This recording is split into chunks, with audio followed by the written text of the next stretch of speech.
मोरे रानी हो लागल बा उर्दू बाजार, मोरे रानी हो लागल बा उर्दू बाजार। उर्दू बाजरिया में काका बिचाला, काका बिचाला राजा काका बिचाला। मोरे रानी हो एक ने बुला एक अनार, मोरे रानी हो एक ने बुला एक अनार, मोरे रानी हो एक ने बुला एक अनार। काहू करन के राजा ने बुला बिचाला, ने बुला बिचाला हो ने बुला बिचाला। मोरे राजा हो काहू करन के अनार, मोरे राजा हो काहू करन के अनार, मोरे राजा हो काहू करन के अनार। रसवा पियन के रनिया नरवा बिचाला, रसवा पियन के रनिया नरवा बिचाला। मोरे रानी हो चिखना चिखन के अचार, मोरे रानी हो नेबुला चिखन के अचार, मोरे रानी हो नेबुला चिखन के अचार। मोरे रानी हो लागल बा उर्दू बाजार, मोरे रानी हो लागल बा उर्दू बाजार।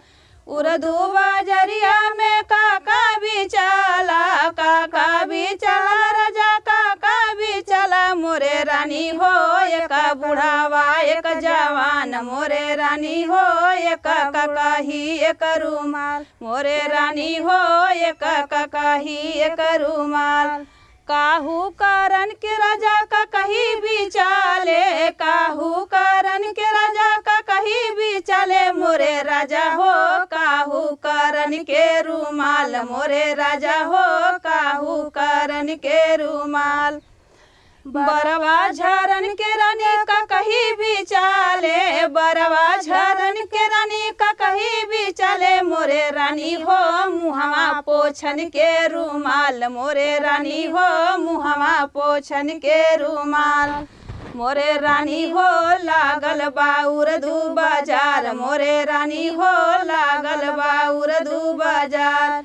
उर्दू बाजरिया में काका बिचाला, काका बिचाला राजा काका बिचाला। मोरे रानी हो एक बुढ़ावा एक जवान, मोरे रानी हो एक बुढ़ावा एक जवान। काहू करन के राजा बुढ़ावा बिचाला, काहू करन के राजा बुढ़ावा बिचाला। मोरे राजा हो काहू करन के जवान, मोरे राजा हो काहू करन के जवान, मोरे राजा हो काहू करन के जवान। हरवा जोतन के रानी बुढ़वा बिचाला, हरवा जोतन के रानी बुढ़वा बिचाला। मोरे रानी हो सेजिया सोवन के जवान, मोरे रानी हो सेजिया सोवन के जवान, मोरे रानी हो सेजिया सोवन के जवान। मोरे रानी हो लागल बा उर्दू बाजार, मोरे रानी हो लागल बा उर्दू बाजार।